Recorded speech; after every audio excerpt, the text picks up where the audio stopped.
When I bring up Lyme, people get, confused. They don't know much about it. I think it's still not really widely publicly known what it means to have Lyme and what Lyme is and how do you get it and these kind of things. So I think they know that there's something wrong. And even though doctors over years have been telling them, you're fine, there's nothing wrong with you, your labs are normal, they know that something's wrong. They know something's off. They just can't put their finger on it. And most people, if they get a tick bite, they don't even know that they got it because they're so tiny. They don't get a rash. Only about half or less of people actually get a rash from it. It doesn't hurt, it doesn't itch, so if it's in your hair, you may not even notice that you have the rash. And then maybe you get a little kind of flu-like cold illness. You don't think much of it. You think it's just a little virus and it goes away, and so you don't think much about it. It also really likes the heart, so some people have arrhythmias or heart block. And it also really likes the brain. So people will come in with acute mood changes, brain fog, concentration issues, kind of memory, short-term memory issues. But it can manifest itself. It's a great imitator, so it can manifest itself very differently in a lot of different people. No one is the same. But anybody that comes in with rheumatoid arthritis, multiple sclerosis, fibromyalgia, chronic fatigue, postural orthostatic tachycardia, these kind of just people don't have a diagnosis, but they just don't feel well for a long time. You dig into their history, you find these things out, and it's always worth looking to see if that's the cause of it. Because again, it's that why, if we can figure out the why, I don't need to give you all these crazy meds for it. I can treat the why and get you better. Dr. Casey Kelley, thank you so much for being on High Intensity Health Radio.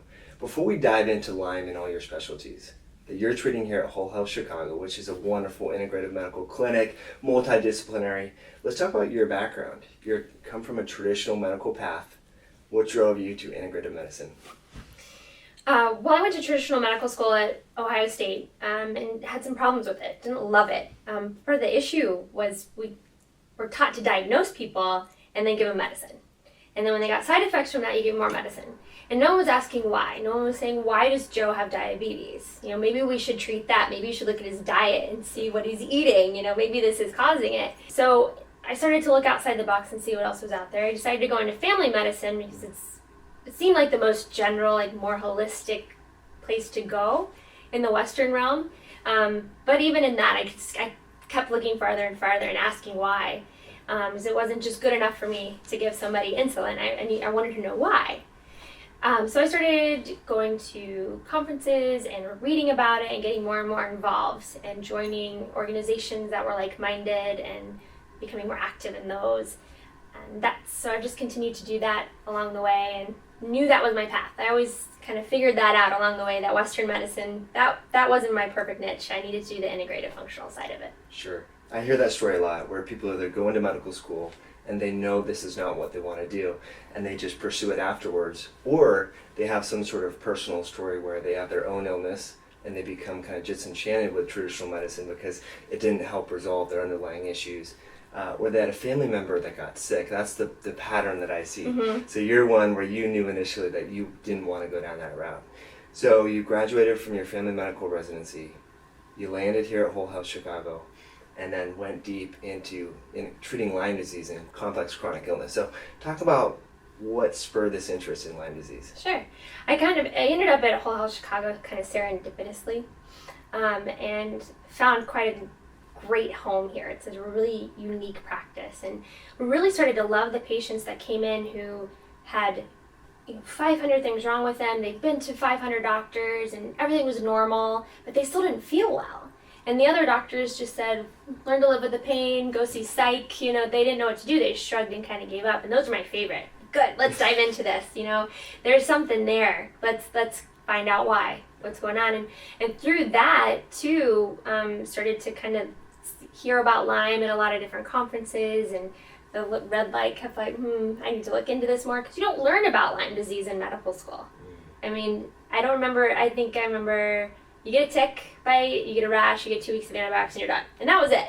There's no other education about it except for that it's controversial, so be careful. But you start to see all these patients, and I don't give up easily. So I just keep digging and trying to find out why. And so you start to pick up on these things when you go to conferences, you talk to other doctors, and you see one patient with it, and then you look again and you see more, and you keep seeing more people with it. You want to know how to treat it. You want to know how to deal with it. You want to help people get better. Kind of how I ended up here. And so let's dive into common signs and symptoms, and then let's go through a workup. So like you mentioned, that patient that has seen all these different doctors and they still don't feel well. What do those people present to you with, and where do we go from there? I wish I had an easy answer for you, but I don't. There are the acute cases, the random ones that you'll see that have a rash, and we're out hiking the week before, and you're like, yes, perfect.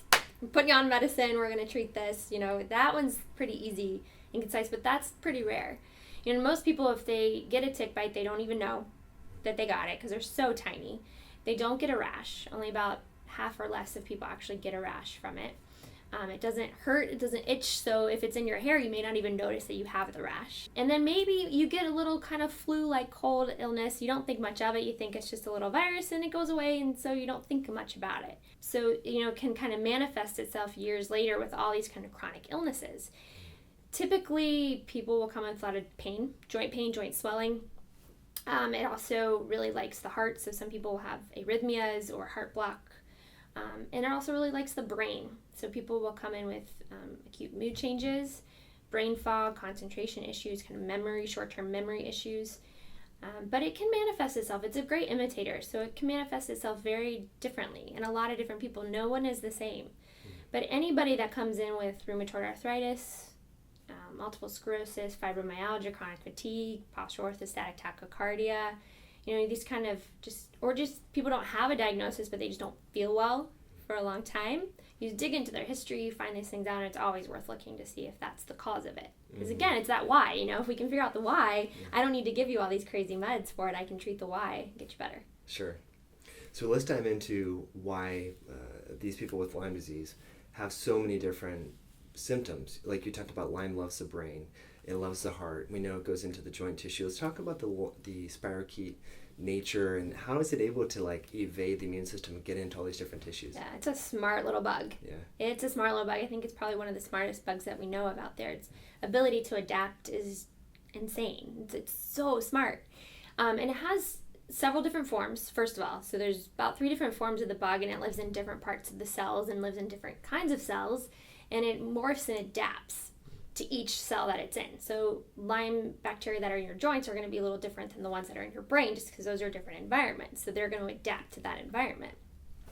They protect themselves. They form cysts around themselves so they can hide out in the cell and kind of have the immune system ignore it.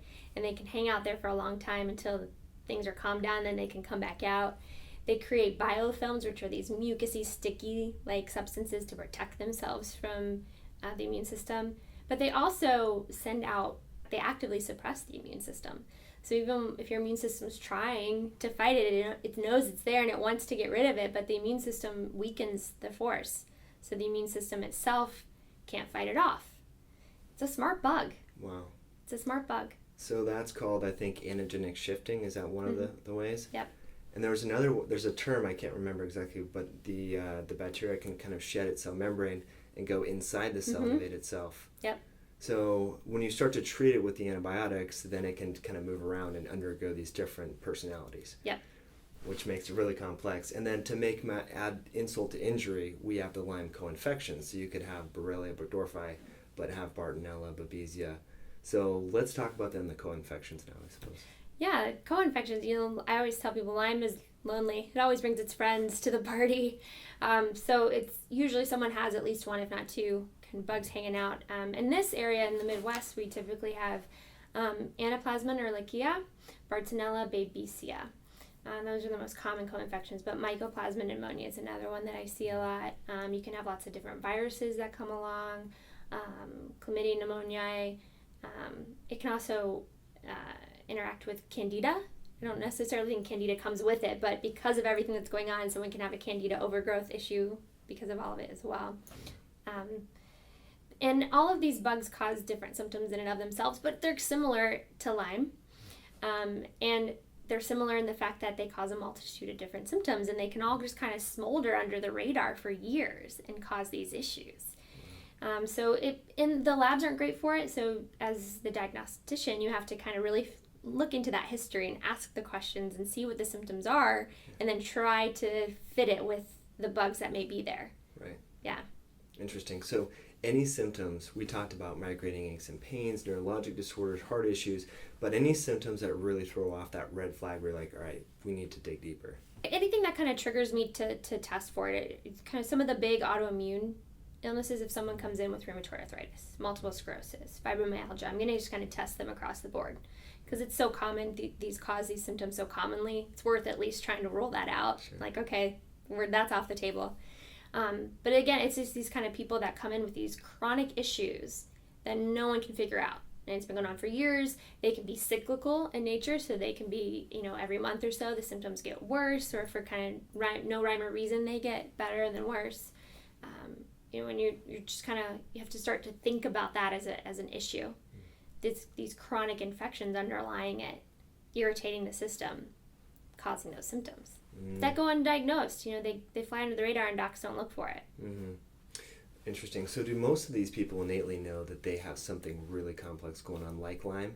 Do they come in asking to be tested for it, or they just think like, man, I'm a mess from maybe genetics or chemicals or whatever? I think that's more of it. Is it? Yeah. When I bring up Lyme, people get confused. They don't know much about it. I think it's still not really widely publicly known what it means to have Lyme and what Lyme is and how do you get it and these kind of things.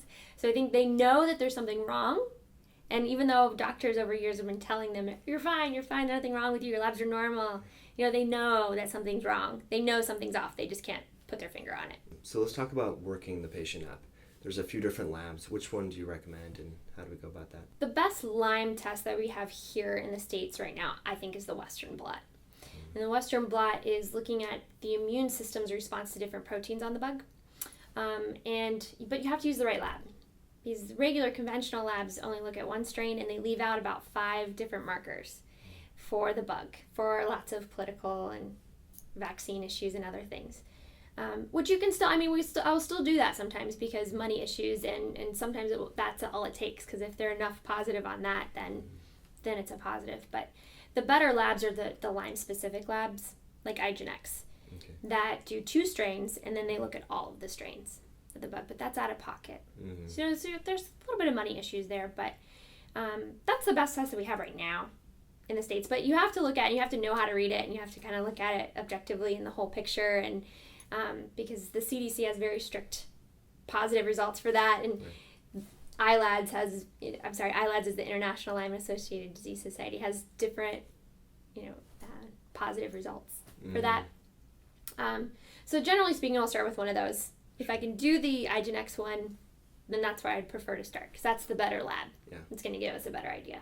The problem with these labs, though, is if you're really sick and your immune system's really suppressed, these labs may be negative, even though you're one of the sicker patients. This is part of the joys of figuring out Lyme disease. So since you just mentioned that, let's dive into that. So I have MS, RA antibodies, ANA, something like that, depression, fatigue. My Lyme test comes back from IGeneX. The bands are all negative. Where do we go? Where do you go? Well, there's a couple other tests that I'll check too, to look at the immune system markers, just to kind of see what the immune system's doing, because that can sometimes help too. One of them is called a CD57. It's a natural killer cell. It's kind of a white blood cell. And generally in chronic Lyme issues, it's going to be suppressed. It's going to be really low. And there's another lab, it's actually a comparison between 2. These are complement levels. It's a C3A and a C4A. And generally in chronic Lyme, you're going to see a high C4A and a low or normal C3A. High C4, low C3. And so if I'm suspicious of Lyme and their Western blot's negative, but their immune markers are saying there's something going on, then we might try and treat them empirically. I'll have a conversation with the patient. Look, I think this may be what's going on. Nothing you've tried so far has helped. Do you want to try this route and see if we can get you better this way?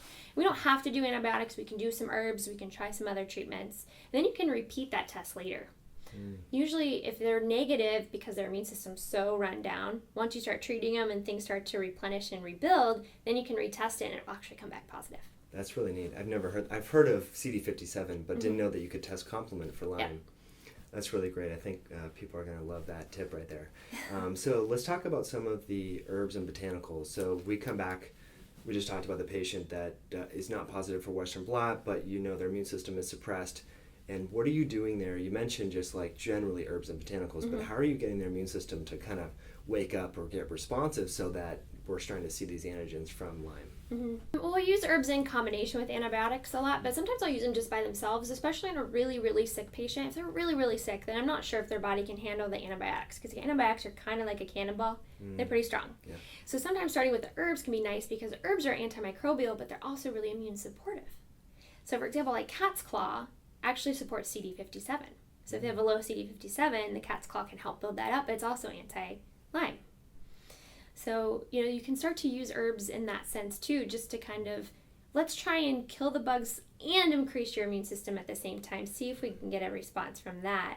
And I'm lucky enough to work here at WholeHealth Chicago with an herbalist, Shayna Tully, so I get to learn a lot from her and talk to her, and there's different protocols and different herbalists out there who have a lot of different protocols out there in combination for different herbs that you can use. Drops, pills, the works. Nice. Yeah. So what I hear you saying is you're actually making your own custom tinctures for these people to not only build their immune system, but to help create antimicrobial herbs that will kill the bacteria. Yeah, we can do that. Wow. Mm-hmm. So we have herbs. What about vitamins, minerals, dietary supplements, selenium, zinc, things like that? Yeah, the basic stuff. In general, I think the most important thing, supplement-wise, when you're in Lyme is the probiotics, especially if they're on antibiotics. Because that's, you've got to protect the good. You know this. You've got to protect the microbiome. You got to protect the good guys. So while you're giving them herbs to kill the bacteria and giving them antibiotics to kill bacteria, or one or the other, you're also going to kill the good bacteria too. So you have to be really mindful of that. We have to, first do no harm. So I think that's the very most important thing that you do, and you really need high doses. And some people also need good yeast and not just the good bacteria. So you have to kind of give both of those. I think that's the most important thing. Hands down. You also need to look at each patient individually and see where their needs are. Most people are going to need a good multivitamin, some fish oil, vitamin D, immune supporter one way or another, maybe some biofilm breaker uppers, like interphase or nattokinase, things like that. There's a lot of different ways you can do it, but you also have to kind of tailor it to the patient. The problem with it is you end up giving them so many different supplements all at once. It's hard to kind of tailor it in because you're trying so hard to protect their system while you're kind of trying to kill the bugs. Right. So I try to kind of keep it limited and keep it to the ones that are most important, and then you add things on, like if they're still having a lot of fatigue or dizziness, maybe we add erythritol or adrenal cortex or things that are specific for the patient. But the basics, probiotics. That's the most important thing. So you hit on something that's unique, and you talked about the biofilm busters. What are some signs and symptoms or clinical observations that might lead you to think that someone has some biofilms that are affecting treatment?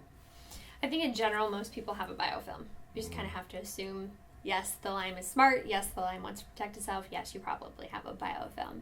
But it's definitely something to think about if you're not quite getting the response that you want from either herbs or antibiotics. What am I missing here?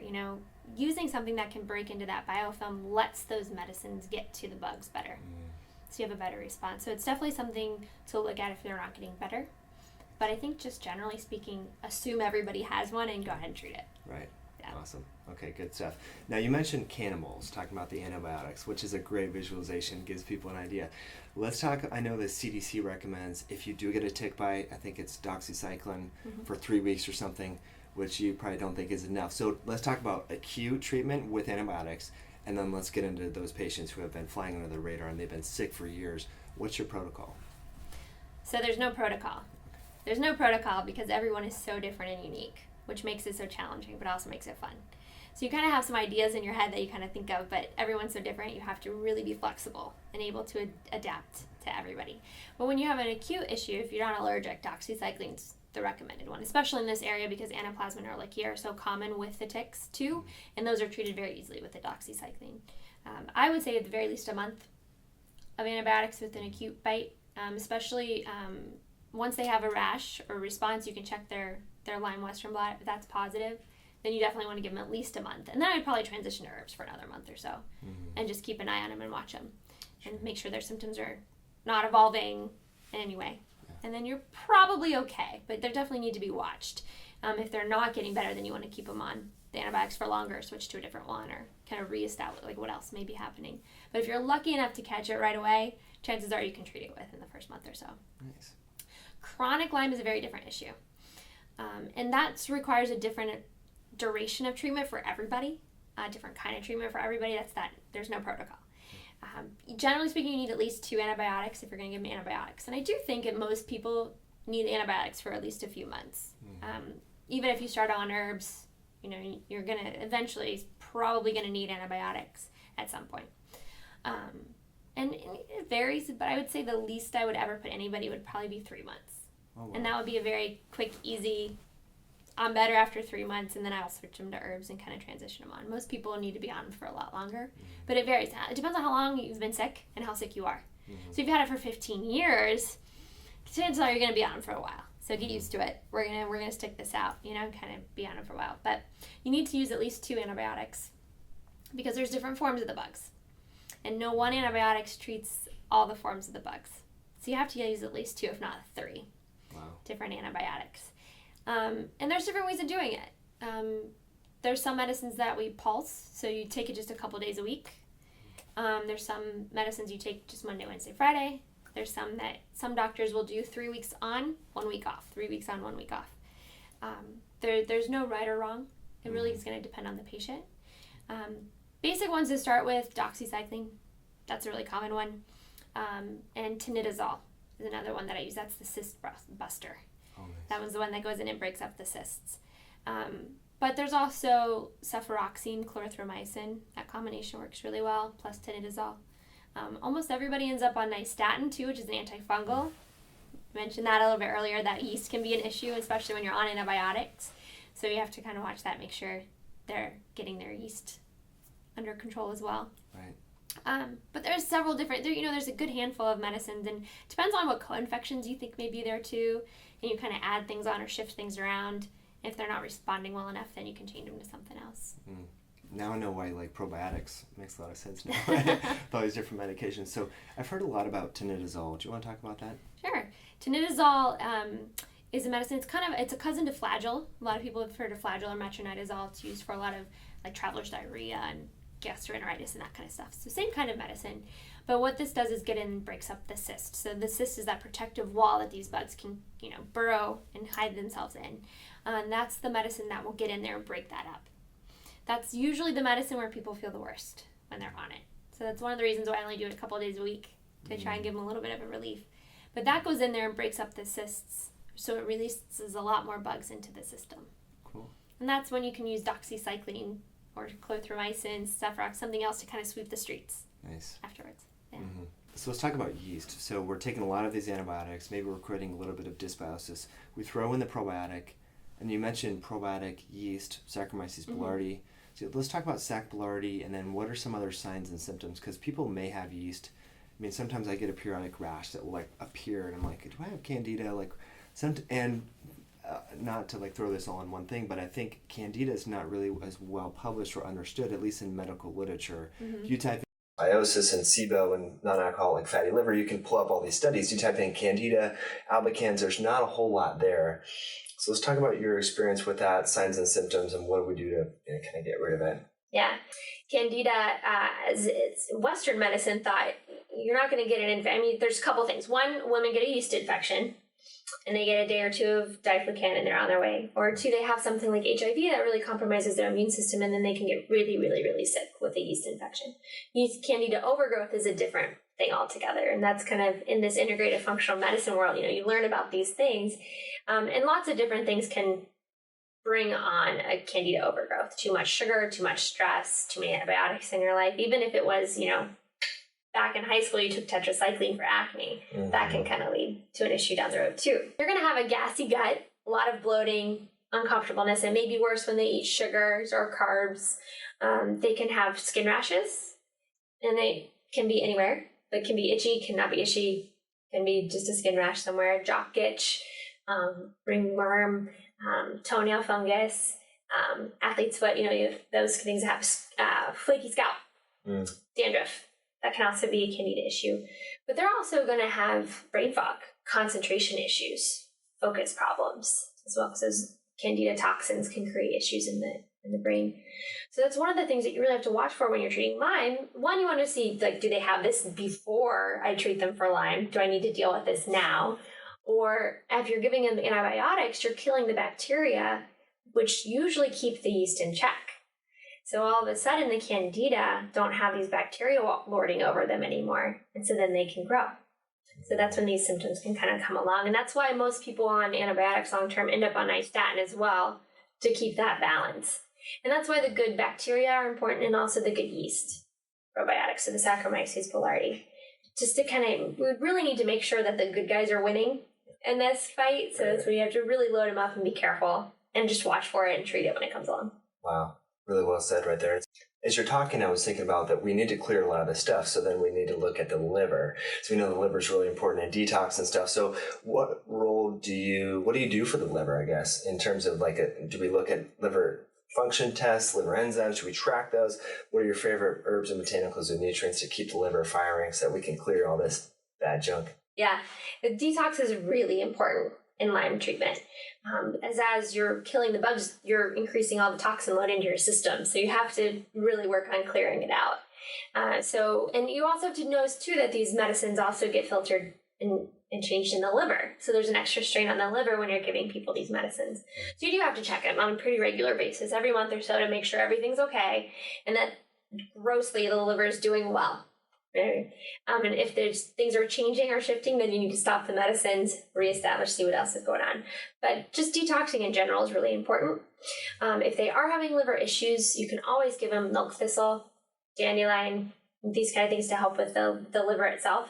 But there's other detoxes that you can do too. Saunas, hot baths with Epsom salt. There's different ways to go about doing it, but that's very important thing in the process is to pay attention to the detox and pay attention to the body's ability to clear things out. And if they're struggling, if they seem like they're struggling, and that may be that their symptoms are they get worse on the medicine, they just don't clear up, they don't get better, that could be a toxin overload. So giving them much more detox support can help those symptoms as well. Awesome. And another area that you focus on is the adrenals. I think you've lectured for the American Holistic Medical Association on this topic. So let's talk about your favorites, whether it's lifestyle tips or herbs, botanicals, nutrients to help support the adrenal function. Yeah, adrenals are so important. I think I call them the governors of your endocrine system. If they're not working properly, no one's working properly, and any kind of stress can affect those adrenals. So your stress center. There's little walnut-sized guys that sit on your kidney. They secrete 50 different hormones. They're really important, but their main job is stress. And they're meant to be on and off. Lion's chasing you, lion's gone. But when you have a chronic infection, when you have high stress and you're an anxious person and you've got all these things going on, those adrenals just are on and they're always on and they can kind of blow a fuse. And that can just exacerbate all these symptoms of fatigue and brain fog and irritability. You're running on fumes. You have nothing left to give. So it can be a very, very key point, especially in treating Lyme disease or other chronic infections. You have to really pay attention. It's is their system so depleted, that they're just really running on fumes? Chinese docs will say they have no qi. Mm-hmm. What's going on. So you can use medications if it's really bad. You can use Cortef, which is hydrocortisone, in physiological doses if you need to. But I prefer herbs. I would try to kind of give those adrenals those supplements and things that they need to run better on their own. So you can use adrenal cortex, which is just what it sounds like. It's ground up adrenal gland to give the gland the building blocks to do what it does. But there's lots of herbs. Ashwagandha is a great one. Eleuthero is another really good one. Ginseng. There's different ways to approach it. And it depends too, because some people really need that support in the morning, and other people their adrenals don't let go at night, so they really need to let go at night. So they need phosphatidylserine or other things to help calm them down at night too. So those adrenal, it's a balancing act for sure. But I think if you give it the support and you give it the building blocks, they bounce back. Now you mentioned phosphatidylserine, and I've personally used that, didn't really notice anything. Are you seeing good results clinically with that? Yeah, and you don't have to be on it for very long. Usually I only use it at night. There are people who use it during the day too, but I'm usually trying to kind of bring down that nighttime cortisol to help people sleep. And usually within a month or two, you'll see some changes, and then you can stop it. You don't have to stay on it for very long. It's one of those short-acting ones. You don't have to stay on it for years and years, but you can always go back to it as well. It also supports methylation, so there's bonus in that. It can help with detox and things, so. It's a good one. So that's really good overview of the adrenals and different things. Now let's talk about some maintenance for people that have you've put them on the antibiotics, the doxycycline, the tinidazole, and say their autoimmunity is resolved, the energy's back, mental clarity's there. What's our maintenance program look like? Well, typically, right off the antibiotics, I'm going to put you on herbs because they want to just continue. I'm going to push it farther because if you stop it too soon, those symptoms can come back. So I'm going to push it a little farther than the patient maybe even wants to, because they feel better, so they don't want to keep taking things. But no, 1 more month. We're just going to keep going a little bit. So use different herbs to kind of continue the process for a month to 3 months to kind of make sure everything is down, watch their symptoms, make sure they're not coming back, make sure they're still getting better. And then you can really bring them down to just kind of typical standard supplements, depending on what other issues that they may have. Multivitamin, fish oil, vitamin D, probiotics, it's just some good basic stuff. And then you watch them, and they learn to watch themselves. And they can always go back to those herbal protocols if they need to, even if they're like just an inkling, like, I don't know, I'm getting more tired. Go back on the herbs for a little bit, feel better, go back off of them. You start to know yourself well enough, then you can kind of preemptively do that so that you don't get back down to a place where you're so depleted that you need the antibiotics again. So a lot of it too is just the patient getting to know themselves and their body and what their body's telling them and listening to it and doing something about it and not just ignoring it. Really great information there, Dr. Kelley. Now, one thing that we ask every guest on the show is if you could just pick one last out tip. This could be related to Lyme or not. Let's say exercising 5 days a week, getting 8 hours of sleep, meditating. What's one tip that you wish all the patients that you saw really embraced and incorporated in their life? Have fun. Laugh. We do not deal with stress well in this culture, and nobody is taught how to deal with stress at a young age. And one of the best ways is to laugh and let things out, and it's on a daily basis. If you can have fun and smile and enjoy your life and let some of that out, you're going to feel better for it. You're going to get endorphins. You're going to feel good. It's an easy way to try and it's too hard for people to meditate for an hour a day. That's too much. But get them to laugh. They can buy into that. You can start with that. That's a good place to start. I like it. Good idea. We do take life too seriously sometimes, right? Awesome. So based upon what we talked about, you're a Lyme expert. I'm really impressed with all the different testing, C4A, C3A, and CD57. I'm sure a lot of our listeners would like to reach out to you. What's the best way for our listeners to reach out to you and network with you?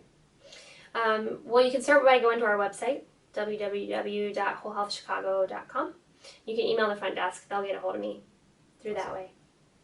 And you can give us a call as well. You can set something up if you want to make an appointment or just make a phone consult. That works too. Great. And you have your personal Facebook page? I do. For business? I do. Yes, Casey Kelley MD has a Facebook page. Awesome. You can check me out there. Thanks so much for being here. Yeah, no problem. Thanks for having me.